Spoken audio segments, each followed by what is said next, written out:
Baspa supremo Mayawati पर राहुल गांधी ने टिप्पणी की है कि अगर वो चुनाव में उनके साथ होती तो बीजेपी को बुरी तरह वो हराते और अच्छी सीट जीतते।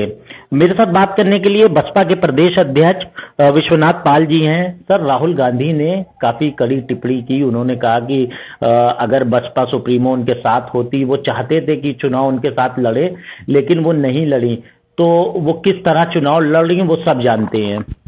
देखिए, कांग्रेस पार्टी जिन प्रदेशों में मजबूत है, जैसे यहाँ यूपी में बीजेपी, तो बीजेपी हो चाहे कांग्रेस हो, ये दोनों जहां मजबूत हैं वहां एससी एसटी और पिछड़े और गरीब समाज के साथ बहुत बड़ा अन्याय हो रहा है।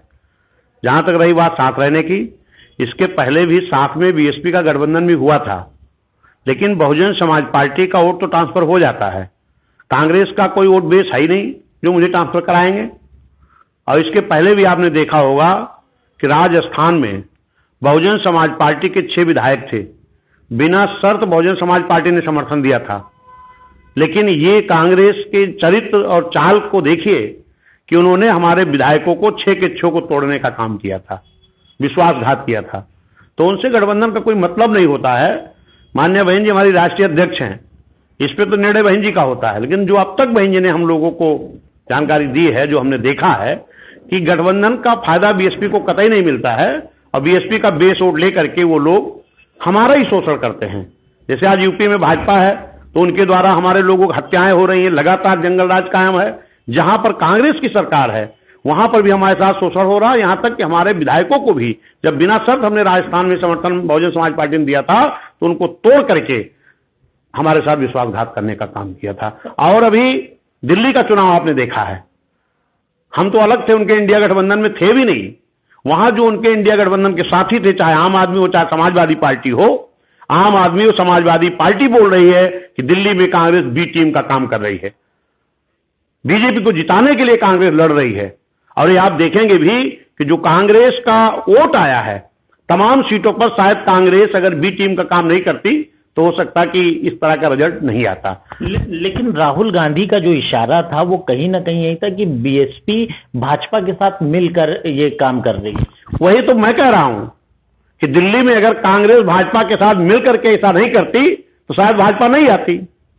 और ये तो एक इंडिया गठबंधन के लोग हैं ना, मैं तो कुछ गठबंधन में हूं नहीं। कांग्रेस, आम आदमी पार्टी, समाजवादी पार्टी गठबंधन के लोग हैं। इसके बाद भी आम आदमी कह रही है कि कांग्रेस भाजपा का बी टीम का काम किया है। आपके महाराष्ट्र में शिवसेना कह रही कि समाजवादी ने बी टीम का काम किया है। गोवा में कांग्रेस कह रही कि आम आदमी पार्टी ने बी टीम का काम किया है। हरियाणा में कांग्रेस कह रही है कि आम आदमी पार्टी बी टीम का काम किया है। तो ये तो हमें लगता है कि नारा बना लिया लोगों ने। बहुजन समाज पार्टी किसी की बी टीम नहीं है। बहुजन समाज पार्टी इस देश की राष्ट्रीय पार्टी है और बहुजन समाज पार्टी मजबूती के साथ चुनाव लड़ती है। जैसे माननीय राहुल गांधी जी अभी बोल रहे थे, हमने भी सुना है कि बीएसपी मजबूती से चुनाव क्यों नहीं लड़ती। माननीय राहुल गांधी जी, आप दिल्ली में मजबूती से चुनाव क्यों नहीं लड़े? क्या स्थिति रही आपकी, जहां पर आपकी कई बार सरकारें रही हों और वहां आपकी स्थिति क्या है? आप अपना देखो, हमें सलाह देने का काम ना करो। हमारे यहाँ बहुजन समाज पार्टी हमारी नेता है माननीय बहन जी, हम सभी लोग कार्यकर्ता हैं। जो बहन जी का गाइडलाइन आता है उसमें हम लोग काम करते हैं। तो क्या जैसा कि राहुल गांधी ने कहा वो चाहते थे कि बसपा उनके साथ चुनाव लड़े यूपी में और तमाम, क्योंकि यूपी में बसपा मजबूत है, तो क्या कोई ऐसा संपर्क भी उन्होंने बहन जी से किया था? नहीं, ऐसा संपर्क मेरी जानकारी में नहीं है। और फिर राहुल गांधी के कहने से थोड़ा ना गठबंधन होगा। मैं कह तो रहा हूं कि जहां पर कांग्रेस की सरकार है वहां हमारे एससी एसटी पिछड़ों के साथ अन्याय अत्याचार कर रहे हैं। अभी आज वो जहां बोले हैं इस बात को, वहां वो शायद दलित छात्र संवाद कर रहे थे। हमारे छात्रों का, नौजवानों का सबसे ज्यादा नुकसान कांग्रेस ने किया है। आज जो बैकलॉग भर्तियां लाखों खाली पड़ी हैं, ये कांग्रेस की देन है कि बाबा साहब के दिए हुए आरक्षण की नौकरी एससी एसटी ओबीसी की नहीं भरी गई, इसलिए आज बैकलॉग खाली है। इसकी जिम्मेदार कांग्रेस है। तो क्या आगे कोई संभावना है 2027 में कांग्रेस और बसपा की एक साथ चुनाव लड़ने? ये दोहरे चरित्र से नहीं संभव है। एक तरफ उनका एक नेता माननीय बहन जी की गला घोटने की बात करता है और इस पर अभी तक कांग्रेस की जुबान नहीं खुली है। उनके गठबंधन के साथ अखिलेश यादव जी की जुबान नहीं खुली है। भारतीय जनता पार्टी, हमारे राष्ट्रीय महासचिव माननीय सतीश चंद्र मिश्रा जी ने मांग किया कि भाजपा को इनके खिलाफ एफआईआर करना चाहिए। हमारे नेशनल कोऑर्डिनेटर माननीय आकाश आनंद जी ने ट्वीट करके कहा कि इनको गिरफ्तार करना चाहिए, एफआईआर करना चाहिए ना भारतीय उदित राज के खिलाफ। ये तो आप लोग भी देखे होंगे। कांग्रेस की अगर सह नहीं है तो उदित राज ऐसा बोल नहीं सकते। और उसका ये उदाहरण है कि 2 दिन पहले उदित राज जी एक छोटे नेता को उन्होंने बुलवाया, आज खुद जो है वो बहन जी के प्रति इस तरह की मानसिकता को जाहिर कर रहे हैं माननीय राष्ट्रीय अध्यक्ष माननीय राहुल गांधी जी। तो ये मुझे लगता है कि इन लोगों की मंशा बहुजन समाज पार्टी के प्रति कभी नहीं साफ थी, ना आज है।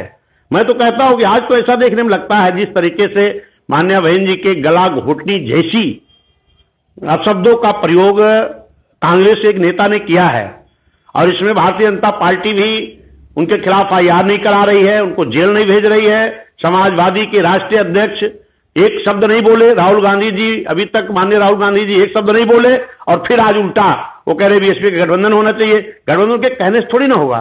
बहुजन समाज पार्टी के नेता माननीय कांशीराम साहब तय करके गए थे, मैं नहीं कह रहा हूं, माननीय कांशीराम साहब कहे थे कि दोनों एक नागनाथ है, एक सांपनाथ है। जब भी ये सत्ता में रहते हैं गरीबों को डसने का काम करते हैं, गरीबों का नुकसान करने का काम करते हैं। तो माननीय बहुजन समाज पार्टी हमारे राष्ट्रीय स्तर के एक नेता हैं, माननीय बहन जी के गाइडलाइन में हम लोग काम करते हैं। जो प्लानिंग बहन जी करेंगे उस पर हम लोग काम करेंगे। लेकिन माननीय राहुल गांधी जी, कांग्रेस के लोगों को अपनी नीयत साफ करनी चाहिए। बहन जी के प्रति ऐसे शब्द बोलने वाले के खिलाफ इनको अब तक कार्रवाई कर देना चाहिए था, लेकिन ये कार्रवाई ना करके और अनाप जो बातें कर रहे हैं इसका कोई मतलब नहीं है। बहुजन समाज पार्टी जब भी गठबंधन किया है, बहुजन समाज पार्टी का नुकसान हुआ है और लोगों का फायदा